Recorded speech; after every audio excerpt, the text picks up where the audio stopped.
So this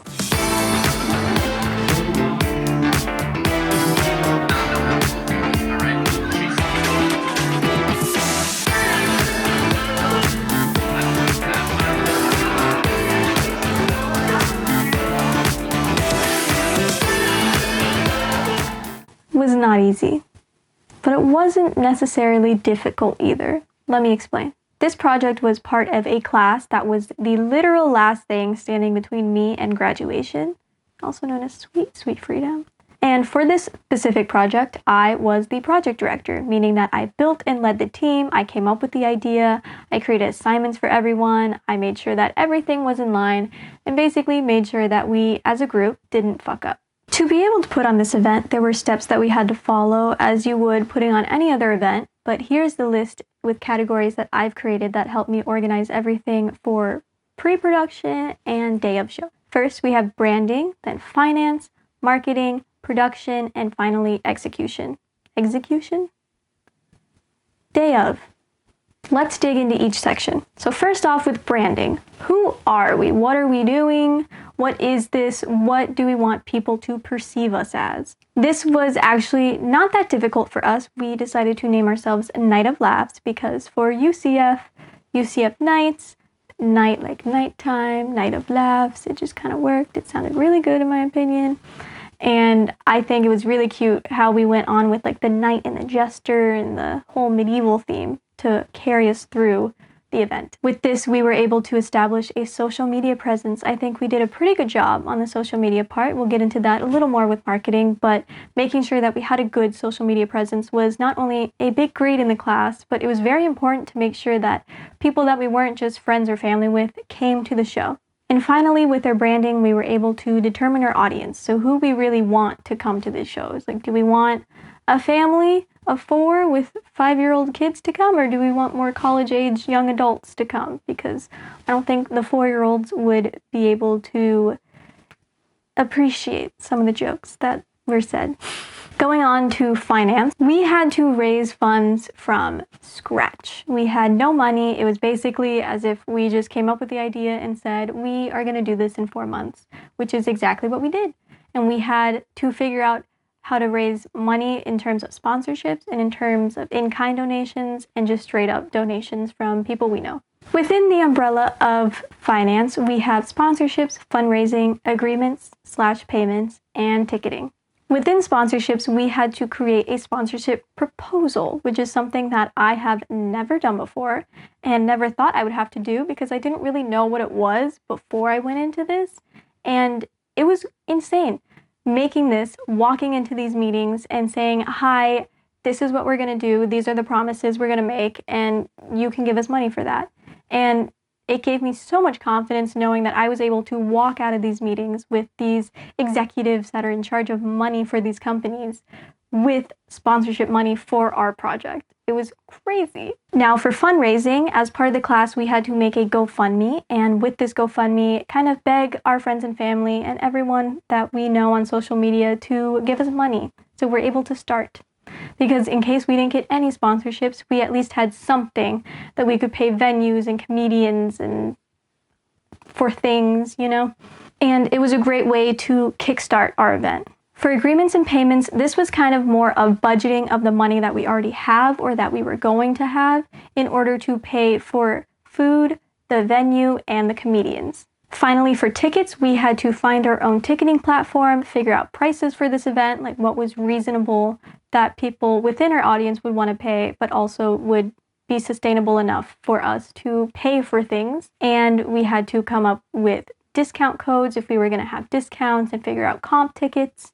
Next, let's get into marketing. This was a crazy big category in my opinion, but I would say our marketing team did amazing. I had to make a bunch of weird little videos that I might be a little bit embarrassed about, but I thought they were super fun to make, and they were really, you know, for the project. You got to do it for the project.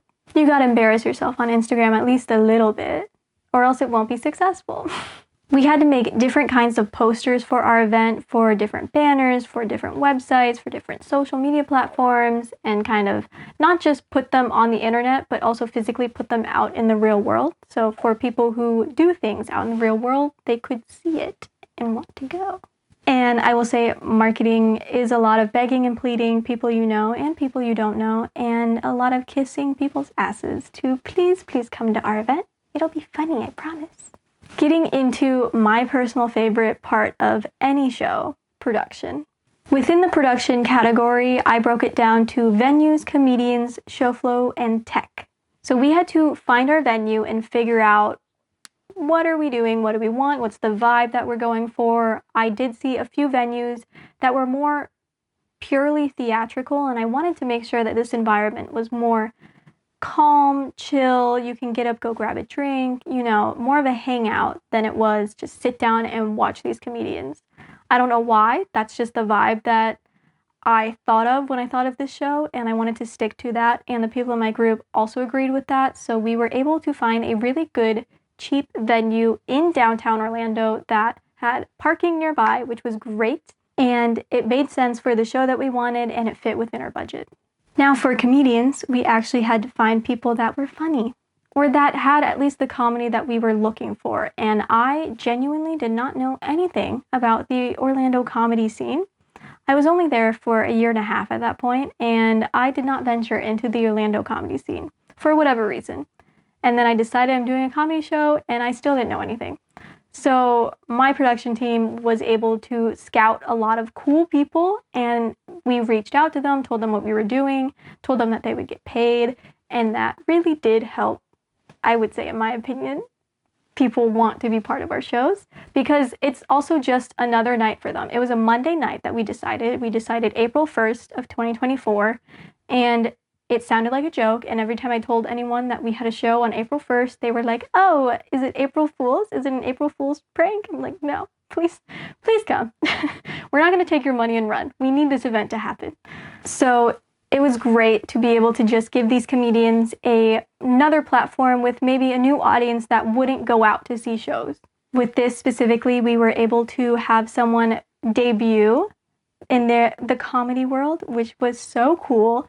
We also were able to have UCF's Improv Academy kind of be our host for the show, which I would say gave us the biggest leg up within the production itself. They helped keep the energy up and kind of change things out, so it wasn't just monologue after monologue. It was more energetic. Not saying that the comedians weren't, just saying it kind of brought a different vibe to the show, which I really enjoyed. Getting back on track, let's talk about the show flow. So there was a just comedian order that we kind of put backstage so everyone knew what time they were going on, how long they were going on, and what was happening kind of in between things.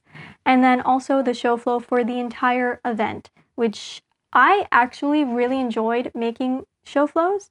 It was one of the most fun things I did in entertainment management, in my opinion. And it really did show just how detailed these productions are and how much thought and effort goes into these things, because you may have a show flow, but something also may happen and you need to have contingency plans to know, okay, this is how we're going to adapt, and this is what we're going to do instead, and this is how we're going to get back on track. And having the show flow is just such a great tool to have in my back pocket, literally during the show, to kind of know where we're at, what we're doing, what's happening. It really helped, obviously.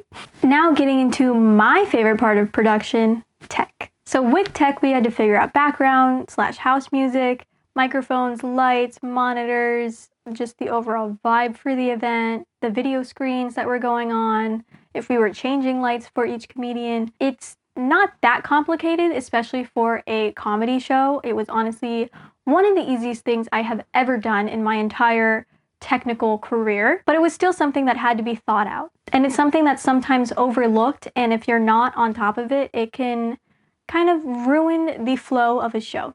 Getting into the final category, which is execution/day of. With this, I have a big emphasis on hospitality, not only because my degree was in the College of Hospitality, but also because I believe from seeing it firsthand that hospitality is a very, very important part of any production that goes on. You want to make sure that your artists/comedians anyone who's backstage is comfortable and knows what's happening and knows who to talk to, as well as the audience. They need to know where things are. They need to know if there's an issue, who are they able to talk to? You want to make sure that everyone is comfortable. We wanted to make sure that our comedians knew who we were, even though we messaged them online this entire time and we were meeting them for the first time during the show or day of. And we wanted to make sure that the audience that came in, especially if they were people who didn't know us or the comedians personally, knew where they could go, who they needed to talk to, and just felt comfortable in the space overall. With execution, there's also a part of knowing the show and reading the room. In terms for us, we did not plan on having our hosts, which were the improv group, come out at the end. But we saw that towards the end of the show, the energy kind of dropped, and we wanted to make sure that we ended on a high. So we decided last minute, after reading the room and knowing that we had enough time to buffer, that we would tell the improv group if they would, well, we didn't tell. We politely asked if they would be able to go on again, and instead of just saying thank you, bye, if they could do 5-ish minutes of a game. And they all agreed. They had so much material and so many games and things that they wanted to do that they weren't able to just because of time. So it actually worked out really well for everyone. And they actually decided to bring up all of the comedians that performed during the show to play the game with them, which was just an awesome way to end the whole show. And it kind of felt like putting a little bow on top because everyone was involved. It was a nice, calm, chill experience. And it was so fun. You have to be observant. You also have to know what's going on in the room, if there's security issues, what's happening, kind of be a liaison for people. But also make sure that you enjoy the show. That is the best part of putting on any production, is enjoying the show, whether it's watching the people in the audience laugh or watching the comedians backstage mix and mingle or whatever. It's so fun to just enjoy the show that you put on and see that all the effort, the months of planning and thinking and idolizing and coming up with things actually came to fruition and is an actual thing that happened. So that was the best part of putting on a show, and something that a lot of people tend to forget. Make sure that you enjoy the show. Enjoy what you did. Be proud of yourself. It's cool.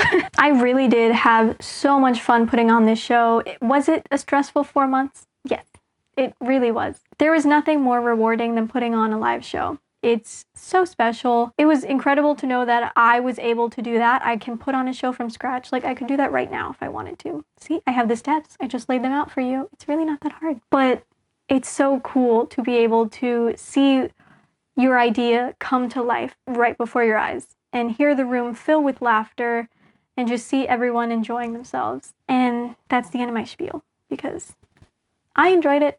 I have nothing else to say. Who knew a bunch of 20-year-olds could put on a comedy show from scratch? I did, because I did it. But it was fun.